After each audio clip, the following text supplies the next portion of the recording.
जाणून बुजून म्हणजे प्रमाणपत्र कोण द्यायला आहे? सरकार. शोधलंय कुणी?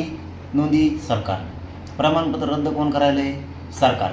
ही मराठ्यांचा जाणून बुजून छळ सुरू आहे. मराठवाड्यातील 4 कुणबी जात प्रमाणपत्र जात पडताळणी समितीने रद्द केली, याबाबत आपली प्रतिक्रिया?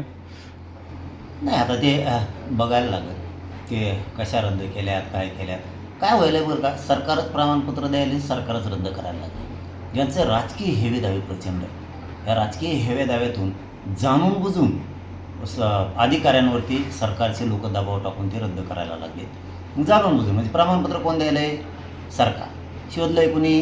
नोंदी सरकार. प्रमाणपत्र रद्द कोण करायला आहे? सरकार.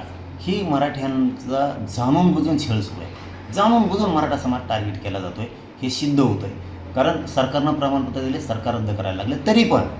तरी पण उद्याच्याला सकाळी 9 वाजता मी ते कोण लोक आहेत त्यांना बोलून घेतो की काय नोंदीचं कसं आहे, काय प्रकार झाला आहे, काय सरकारनं कसं फसवलं आहे. त्यामुळे उद्या सकाळी 9 वाजता ते रद्द कोणाचे प्रमाणपत्र केलेत ते मला माहीत नाही. त्यांना आता उद्या सकाळी 9 वाजता मी बोलून घेतो. आता हे जे प्रमाणपत्र रद्द झाले, नेमकी ही जिम्मेदारी नेमकी कोणाची आहे? सरकारची. नोंदी त्यांनी शोधल्या, प्रमाणपत्र त्यांनी दिलेत आणि रद्द पण तेच करायले. मी पुन्हा तेच सांगतो, याच्यात राजकीय हेवे दावे प्रचंड आहे.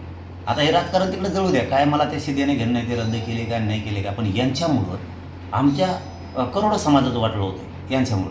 पण ठीक आहे ना, त्यांची नोंद सापडली, त्यांच्या रक्ताच्या लोकांची नोंद सापडली, त्यांना प्रमाणपत्र मिळालेत, मग सरकारला अधिकारच नाही रद्द करायचा. मग ओबीसीचे रद्द करणार का तुम्ही?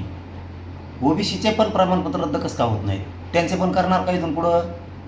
कारण एकच जात आरक्षणात घातली होती, त्यांचे सोयरे पाहुणे रावळे सगळे आरक्षणात घातले, पोटजात उपजात म्हणून घातले. ते रद्द होणार का? मग मराठ्यांवरचा अन्याय कशामुळं? हा सुद्धा खूप मोठा प्रश्न आहे. आता हे सरकारनं जाणून बुजून मराठ्यावर अन्याय केला आहे आणि हे मराठ्यांना आता कळालं आहे. खूप मोठी लाट सरकारच्या विरोधात आता उसळणार आहे. कारण तुम्ही ते राजकीय पुन्हा सांगतो, ते काढी लागू दे तिकडे, आम्हाला काही देणं घेणं नाही त्यांचं. पण त्यांनी नोंद घेताना त्यांच्या रक्ताच्या नातेवाईकाची सापडली ना, आणि मग त्या नोंदी तुम्ही रद्द करणार.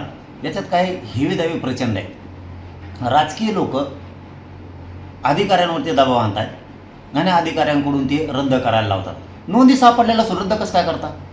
तरी पण मी ती उद्या आता सगळी 9 वाजता सकाळी माहिती घेतो. मी ते बोलवलं आहे, काय आहे, कशामुळं रद्द केलं आहे, मला हे जाणून घ्यावं द्या आणि मग दाखवतो मी कसं असतं ते. उद्या सकाळी 9 वाजता आहे. आता त्यांना बोलून घेतलं, बैठक होईल उद्या सकाळी 9 वाजता.